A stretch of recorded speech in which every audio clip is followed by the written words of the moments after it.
Assalamualaikum warahmatullahi wabarakatuh. Selamat pagi, selamat siang, selamat sore, dan selamat malam. Tergantung nanti sahabat Lestari di rumah mengaksesnya pukul berapa. Baik, hari ini kita perjumpaan perdana. Saya Deddy Putra di acara podcast Ngopi, Ngobrol Perhutanan Sosial dan Lestari. Saya hari ini berada di Kopi Dusun dan saya juga sudah ditemani oleh Pak Bambang. Selamat pagi Pak Bambang. Pagi Bang Deddy. Iya. Ini kaula muda yang energik ya, peduli terhadap lingkungan ya kayaknya. Asik, ya harus gitu Pak. Siap, oke. Karena mau tua maupun muda kita bertanggung jawab untuk kelestarian lingkungan, bukan Oh begitu ya Pak? harus Bang. Iya. Generasi penerus siapa lagi kan yang peduli terhadap lingkungan Ya. kalau enggak yang muda-muda ya. Tadi sepertinya sini riding ya, motor-motoran ya? Iya nih, saya terus terang saya salah satu orang yang hobi ini ya, hobi Iya. untuk naik motor ya. Ya, apalagi ini kan pojok Kopi Dusun dekat ya, cuman 30 menit loh, itu pun Iya, nyantai-nyantai ya. Ditambah lagi tadi kesini juga pemandangan is oke ya, asik. Ya, saya juga Saya bisa lihat sawah ya, Ya. duren juga ada yang bawa duren tadi. Pak, Kayaknya kita bener, harus bener, coba nih balik dari sini kita. Balik dari sini kita harus nyoba. Kita harus nyoba. Iya. Kenapa? Saya lihat tadi ada bapak yang pakai ambung, terus bawa duren yang ada daun-daunnya kayaknya baru jatuh. Baru jatuh ini, banget itu Pak. ini kayaknya mantap bener ini. Balik dari sini harus kita coba. Oke, Nah, oke. ditambah lagi tadi juga lewat jembatan Aurduri 2 ya. Pemandangan kiri kanan is oke lah kalau ke sini. Iya. Buat yang kawan-kawan anak-anak muda, kalau seandainya belum ke sini, rugi nih kalian semua ya. Nah, di mana lagi di Jambi Iya. tempat ngopi ya. Hijau kayak gini, kopinya asik ya kan. Iya. Ditambah lagi nanti ada goreng pisang, mie segala macam. Pokoknya asik lah kalau seandainya di sini. Mau healing nggak perlu jauh-jauh ke Bali. Nggak perlu jauh-jauh ke Bali. Kopi Dusun kita udah bisa healing, Nah, murah, terjangkau. Jambi juga punya tempat ngopi yang asik, yang enak di pojok Kopi Dusun. Pojok Kopi Dusun. Oke. Makan lah mie gorengnya. Bang Deddy mengenal. Oh iya, makasih Pak. Wais, bukan main. Yang ditunggu-tunggu sudah datang ini. Datang. Mantap. Wah, ini porsi jumbo nih. Siapa yang bakal menghabisin sebanyak ini? Ini hitung-hitungan kalori bukan main, luar biasa. Saya mau lah jadi relawan kalau untuk yang gini-gini nih, Pak. Iya, Tanpa siap. dipaksa Pak. Oke. Mantap. Ya Pak, silakan Mas Daus, Pak Kopi. Bambang. Ya apa tema kita hari ini nih? Mantap. Ngobrol apa? Ngopi. Saya kalau seandainya lihat kopi ini ya, Bang Daus sama Bang Deddy, yang ingat saya pertama kali apa tuh Pak? Apa tuh Pak? Perhutanan sosial. Wah. Bener namanya nih. Saya dulu belum ada berkecimpung ya. Kalau dulu saya kan pernah kepala bidang di Dasar AL, Iya Pak. terus habis itu kepala bidang perencanaan penguatan hutan. Waktu dulu saya masih belum ada apa itu perhutanan sosial. Iya. Selalu berpikir bahwa kehutanan sebenarnya kalah, ya, melegalitaskan barang yang tidak legal. Tapi setelah saya berada di bidang perhutanan sosial ya, menjadi kepala bidang penyuluhan pemberdayaan masyarakat hutan adat, akhirnya saya tahu dan benar-benar sekarang itu saya benar-benar intens dan fokus untuk peningkatan perhutanan sosial di Provinsi Jambi. Iya. Ya. Salah satu ternyata setelah saya di bidang PPMA ini, dinas kehutanan, saya baru tahu salah satu penghasil besar kopi di Provinsi Jambi, baik itu Kerinci, Jangkat, Bungo, ternyata berasal dari kawasan hutan negara. Itu hal yang menarik. Ternyata perhutanan sosial itu, ya, dia satu sistem pengelolaan hutan lestari, baik itu yang berada dalam kawasan hutan negara, hutan hak atau hutan adat. Prinsipnya adalah sasarannya adalah untuk meningkatkan kesejahteraan masyarakat setempat. Nah, kalau seandainya dulu masyarakat agak sedikit terpinggirkan, ya. Tapi sekarang masyarakat setempat yang berada di sekitar kawasan hutan maupun dalam kawasan hutan sudah mulai terperhatikan. Pemerintah sudah mulai fokus untuk peningkatan kesejahteraan. Selama ini kan mereka nggak dapat apa-apa. Iya, betul Pak. Nah, dengan adanya kegiatan perhutanan sosial, pemerintah sudah mulai fokus. Nah, selain untuk peningkatan kesejahteraan juga untuk keseimbangan lingkungan. Jadi masyarakat didorong. Perhutanan sosial itu kan ada 5 ya. Iya Pak. Pertama, skemanya ada 5. Ya, yang pertama hutan tanaman rakyat, ya. Ada hutan desa, ada hutan adat. Nah, di Jambi ini juga lumayan hutan adat. Ya. Kita kurang lebih sekarang sudah punya 20 hutan adat. Ya. Ya, terima kasih Mas. Ini hutan adat juga sangat penting karena untuk mempertahankan tutupan lahan yang ada. Iya. Ya. Nah, kita bisa air yang kita nikmati di sini juga dari hulu salah satunya Iya, berasal dari hutan-hutan adat yang ada di Provinsi Jambi ya. Nah, itu salah satu penting. Untuk kawan-kawan yang muda-muda nih kayaknya harus ikut juga nih, andil bareng-bareng, ayo kita sama-sama. Terus juga hutan kemasyarakatan. Nah, di sini ini yang paling banyak. Salah satu penghasil kopi kita kegiatannya banyak di sini juga. Iya, iya. Ya. Terus yang terakhir itu ada kemitraan. Kemitraan itu untuk biasanya untuk konflik antara masyarakat dengan perusahaan-perusahaan yang berada di sekitar mereka. Ya. Sekarang itu juga di PP 21 di PP 23 juga pemerintah itu perusahaan konsesi pihak swasta sudah berkewajiban untuk pemberdayaan masyarakat. Jadi memang sudah kewajiban juga sekarang untuk melibatkan masyarakat. Jadi kesejahteraan masyarakat sekitar kawasan hutan itu sudah harus diperhatikan. Nah, yang saya suka Jambi itu kan sudah pencadangannya kurang lebih sekitar 363.000 hektar tuh. Nah, kita sudah 216 ribuan. Masih punya PR 40% lagi. 40% lagi yang harus dapat izin. Kita punya pencadangan. Pencadangan ada 303 ribuan. Yang itu dapat izin perhutanan sosial itu, Pak? Iya, baru sekitar 216.000. Di Jambi itu yang paling banyak itu luasan terluas itu saat ini di Kabupaten Merangin. Nah, menarik nih Kabupaten Merangin. Kabupaten Merangin ini kurang lebih sekitar 41.000 hektar, ya. Nah, setelah mendapat izin, PR yang besar itu sebenarnya pasca izin ya. Pasca izin itu kita mau ngapain nih masyarakat? Ya kan, kalau nggak didorong juga, nggak disupport, masyarakat juga nggak bisa ngapa-ngapain. Ya. Makanya didoronglah dibuat kelompok usaha perhutanan sosial. Sambil makan aja nih, nggak apa-apa nih. Santai aja. Saya terkesima dengan penjelasannya itu, menarik, sehingga saya juga sebagai ini pengen punya peran kan. Kalau saya perhatikan memang secara teorinya kan ini sangat bagus nih, bagaimana kita mengelola hutan dengan melibatkan masyarakat sebagai aktor utama gitu ya. Dia yang kan, justru jadi pelaku utama ya untuk mengelola ya. Bagaimana hutan yang awalnya hanya sebagai hutan tapi ini bisa diskemakan bagaimana ada dampak ekonomi terhadap masyarakat. Tapi kan ini kalau kita berbicara teori memang agak mudah untuk ini. Tetapi kalau untuk implementasi, menurut Bapak bagaimana nih? Apa yang menjadi hal-hal yang perhutanan sosial itu agak lambat itu atau tidak sesuai dengan Ibaratnya itu mungkin kalau boleh saya tantangan dan peluangnya seperti itu, Pak. Oke. Itu yang saya sampaikan tadi. Ya. Salah satu permasalahan kita itu sebenarnya bukan di pengurusan izin. Pengurusan izin juga punya masalah. Ya. Tapi mungkin bukan masalah besar. Justru masalah besar itu menurut saya sebenarnya ada di pasca izin ya. Iya Pak, di pasca izin. Pasca izin ini masyarakat juga butuh modal ya, butuh support. Ya. Mereka punya lahan tapi nggak punya modal. Ya. Terutama untuk wilayah hilir. Ya. Wilayah hilir, gambut juga ada hutan desa, ada juga HKM.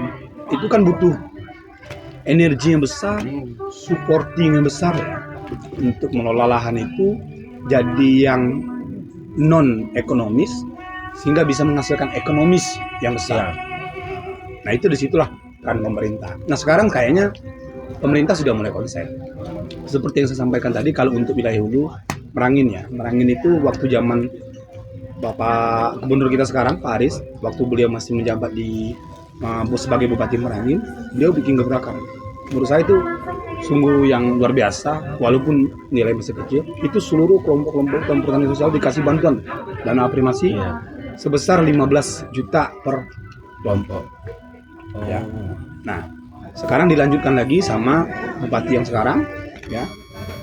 Nah, Bupati sekarang itu dengan aturan terbaru malah kasih bantuan itu 25, 50 sampai bahkan ada yang 100 juta per kelompok. Buat saya itu luar biasa. Luar biasa itu, Pak, ya. Nah, dan ditebok juga ya, walaupun seperti itu, walaupun sekarang masih belum begitu memulai untuk supporting masyarakat, tapi sudah mulai. Maksud saya sudah mulai. Kemarin saya dengar sekdanya sudah memberikan surat edaran kepada camat-camat agar memasukkan kegiatan perhutanan sosial ini dalam musrenbang mereka, musrenbang kecamatan.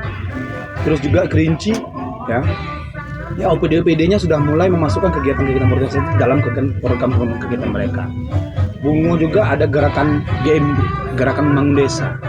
Nah, itu juga perhutanan sosial juga menjadi salah satu objek ya, perhatian untuk pelaksanaan kegiatan. Ditanjak tim juga buat forum kolaborasi masyarakat. Juga seperti ini sudah mulai menjadi perhatian itu. Ya. Memang kalau untuk masalah memang tantangan adalah paskanya.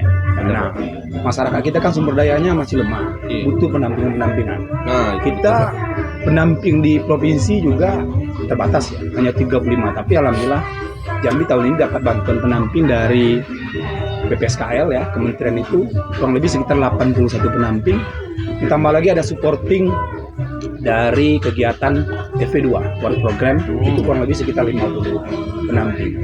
Bahkan kemarin saya dapat informasi kegiatan World Program yang pendampingan mereka ini itu bisa menghasilkan kopi itu berapa coba sebulan?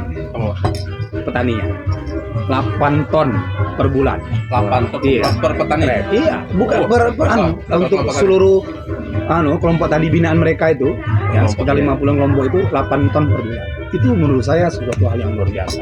Berapa nilai ekonomi yang sudah bisa ditingkatkan? Iya betul. Artinya Pak memang terutama secara teorinya memang sudah bagus, tetapi implementasi tentu butuh supporting dari para pihak. Ya. Artinya kita tidak bisa meminta hasil tanpa ada support lebih terhadap petani. Apalagi kita tahu petani masyarakat desa kita yang keterbatasan ekonomi tentu, ya. Kemudian ilmu pengetahuan, pembinaan, support secara material itu memang sangat penting juga diperhatikan oleh para pihak agar memang teori atau yang sudah kita susun sebagus ini bisa tercapai dengan maksimal dan hasilnya memang hutan lestari gitu. Benar. Ekonomi meningkat. Ya. Gitu. Ya, karena kita jangan pernah berbicara lestari kalau masyarakat belum sejahtera. Setuju saya. Ya, karena salah satu alasan kenapa masyarakat masuk ke dalam hutan, illegal logging atau yang lain-lain itu salah satunya berbau dengan ekonomi kan Pak? Ya, pasti. Masyarakat kan berdesakan ekonomi pasti masuk. Ya, makanya kita coba mendorong, silakan kamu masuk hutan, kelola hutan, tapi secara bijak melestari, namun ekonomi kamu hidup. Nah, itu yang didorong. Bahkan sekarang pemerintah baru keluar nih perpres terbaru tentang perhutanan sosial. Jadi nanti semua akan mensupport dari Kementerian Desa, Kemendagri, ya, Kementerian Pertanian, apa yang bisa dilakukan buat pengelolaan perhutanan sosial. Jadi itu sudah diatur. Yang ini tanggung jawab Kementerian Kehutanan, yang ini tanggung jawab Kemendagri. Jadi sudah mulai sinergitas. Sudah mulai sinergitas. Kalau orang bilang tuh sinergitas all. Iya. Sudah mulai. Ya. Nah, sekarang memang itu perlu itu Pak. Makanya kawan-kawan yang muda-muda ini, terutama ini kan Usne ya, Magister Ilmu Lingkungan. Belum selesai. Kalau seandainya main ke desa, tolong dilihat-lihat juga dampingi masyarakat lah, ya kan. Minimal kasih sosialisasi. Konsultan kita Pak. Konsultan lingkungan ya. Direktur panitia yang luar biasa. Panitia konsultan ya. Oke. Pagi ini sudah 2 gorengan 700 kalori kan, bisa berbahaya. Sore ini harus dibakar nih, Asal jangan hutan yang dibakar, Pak. Kalau hutan jangan lah, apalagi musim kemarau justru kita harus menjaga. Nah, ini salah satu manfaat perhutanan sosial tadi ya, Pak. Ya. Salah satu perhutanan sosial itu salah satu manfaatnya kan masyarakat sudah kita kasih akses hak untuk mengelola nih, ya. Dia mengelola. Jadi dia harus punya tanggung jawab terhadap lahan yang dia kelola. Nah, termasuk menjaga dari api tadi. Itu salah satu juga peranan dalam keseimbangan lingkungan tadi yang saya bilang tadi juga untuk pelestarian juga. Nah, itu juga karena kita melihat tren kebakaran itu justru tidak terjadi pada lahan-lahan yang dikelola masyarakat. Kalau memang ada pengelolanya justru nggak terjadi. Nah, ini makanya salah satu peranan perhutanan sosial ini juga untuk menjaga, untuk mengurangi dan pencegahan kebakaran hutan alami juga. Oh ya Pak, tadi kan Bapak udah juga cerita nih tentang gimana peranan pusat, kementerian. Nah, untuk kita sendiri kalau Dinas Kehutanan Provinsi Jambi apa ya perannya Pak ya? Oh ya, kalau untuk kita itu untuk percepatan perhutanan sosial ya, pelaksanaan perhutanan sosial. Jambi provinsi kita juga punya peran.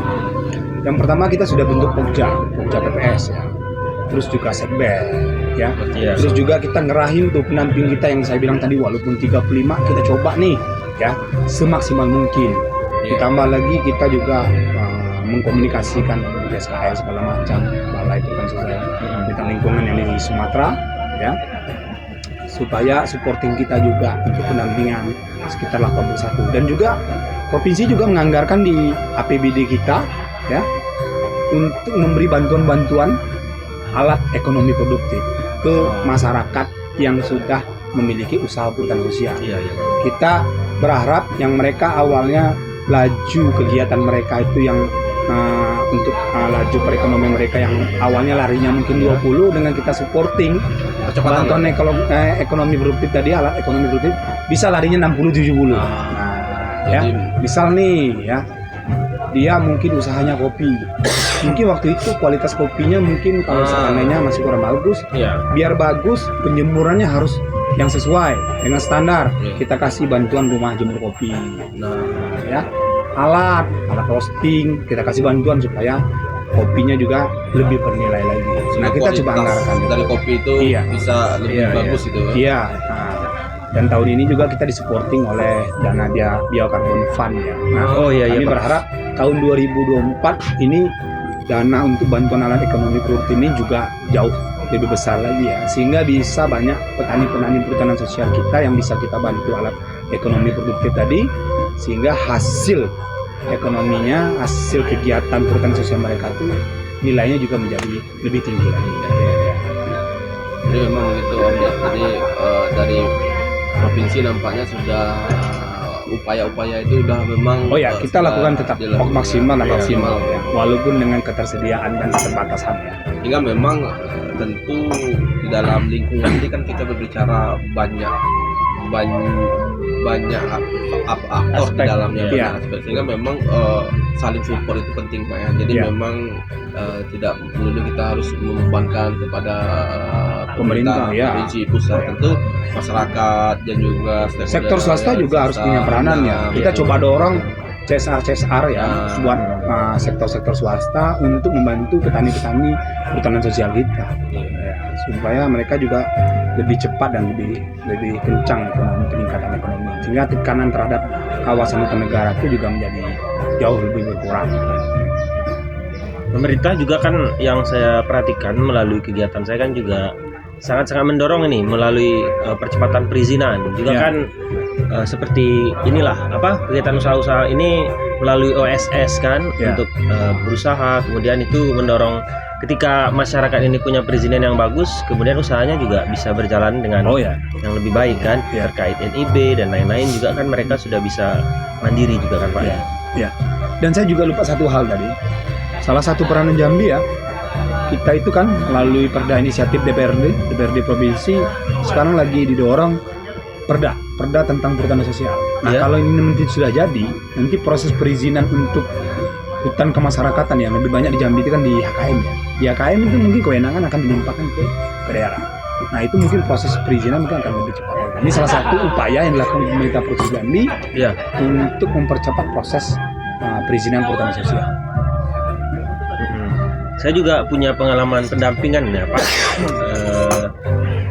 Kegiatan-kegiatan ini balik lagi ketika mereka itu punya perizinan yang bagus, usaha yang bagus, misalnya kayak produk-produk kopi atau apapun, ketika mereka memiliki PIRT dan semacamnya itu kan yang didorong oleh Dinkes dan lain-lain, juga mereka punya akses yang lebih luas, terutama misalnya masuk ke minimarket, kemudian di pusat oleh-oleh juga, bahkan bisa untuk ekspor nantinya juga kan. Nah, itu memang salah satu peranan pendamping juga harus di situ. Ya. Makanya saya bilang kemasan, ya, membuat sesuatu yang tidak menarik menjadi menarik, itu juga meningkatkan nilai tambah. Coba kalau seandainya Bang Deddy sama Bang Daus ya beli nih air mineral yang tidak ada plastik mereknya, disuruh beli 2.000 aja mungkin nggak merek. Tapi pada saat ada merek Aqua atau mineral, mengeluarkan uang Rp4.000 untuk membeli yang le mineral yang ada merek, ya, yang ukuran 600 ml atau mungkin Aqua atau mungkin apa yang lain, ya, pasti akan mau. Padahal itu kan cuma label, ya. Isinya sama ya Pak. Isinya sama lah kayak kata. Nah, begitu juga mungkin dengan kopi. Pada saat cuma jual kiloan, harga sekian, tapi pada saat dikemas, mungkinnya satu bungkus tuh nilainya mungkin bisa naik 2-3 kali lipat. Jadi branding itu penting. Branding itu penting. Ngomong soal branding tadi, makanya juga kita selalu berkooperasi, ya. Pada saat saya buat acara, misalkan sosialisasi ke masyarakat, saya selalu libatkan pemerintah desa, ya. dinas perindustrian perdagangan itu. Nah juga kami ke depan itu nanti di Bungo mau mencoba menggagas kegiatan akses permodalan. Iya Pak. Nah kalau cuman modalnya nunggu dari pemerintah, dari swasta, ya kan itu kan susah. Nah kita coba gait Bank BRI ini, karena kan kelompok tani hutan ini agak sedikit tertinggal dibanding yang kelompok tani pemuda nelayan ya. Kita itu justru agak susah nih kalau sama kelompok tani hutan ini untuk mendapatkan akses permodalan. Nah kemarin kita coba komunikasi dengan Bank BRI ya. Kalau di Kerinci kita sudah coba kerjasama. Nah ini nanti yang di Bungo mungkin bulan September atau Agustus ya, kita coba meminta BRI, mengajak BRI diskusi bareng nih sama kelompok tani kita. Gimana supaya kelompok tani kita juga punya akses permodalan yang bisa dibantu oleh Bank Rakyat Indonesia. Kalau saya perhatikan dari tadi nih sudah banyak nih brand-brand yang Bapak sebut ya. Barangkali nanti brand-brand yang tadi itu bisa lah bayar sponsor untuk AdSense kita ya. Betul kan Pak? Benar. Bisa jatuh. Bisa diatur. Iya. Pak Bambang, nggak kerasa kita sudah setengah jam lebih ngobrol-ngobrol. Iya. Nah, tadi kayaknya ini ada teman saya di sini. Mana nih? Ini kayaknya mungkin dia bayar atau mungkin melarikan diri. Ya, soalnya tadi juga dia makannya banyak Pak. Oh gitu. Tapi enggak apa-apa, dia tahu teman sebelahnya yang bakal bayar mungkin. Oh iya. Baik, teman-teman, sahabat Lestari, nggak kerasa di podcast yang perdana ini di Ngopi kita harus sudah usai. Padahal masih banyak hal yang ingin kita bahas dan juga seperti pesan Pak Bambang tadi, nantinya kita ingin mengunjungi lokasi yang terkait perhutanan sosial. Oh ya harus. Kita pokoknya akan kunjungi ya ke lokasi-lokasi perhutanan sosial, apalagi yang punya success story, kita akan kunjungi ke sana. Karena saya juga saya ingin diskusi sama kawan-kawan yang sudah melaksanakan kegiatan perhutanan sosial dan memiliki success story yang bagus ya, supaya menjadi motivasi buat kawan-kawan yang lain ya, kelompok tani yang lain yang juga punya usaha perhutanan sosial yang pada saat ini sedang baru berusaha atau baru berkembang. Nah pada saat dia melihat success story teman-teman yang lain, dia punya motivasi yang tinggi untuk juga ikut mengikuti jejak kelompok tani yang sudah memiliki success story yang oke, yang bagus ya. Baik Pak. Sampai jumpa di podcast Ngopi, ngobrol perhutanan sosial dan lestari selanjutnya. Jangan lupa komen, like dan subscribe. Salam Lestari.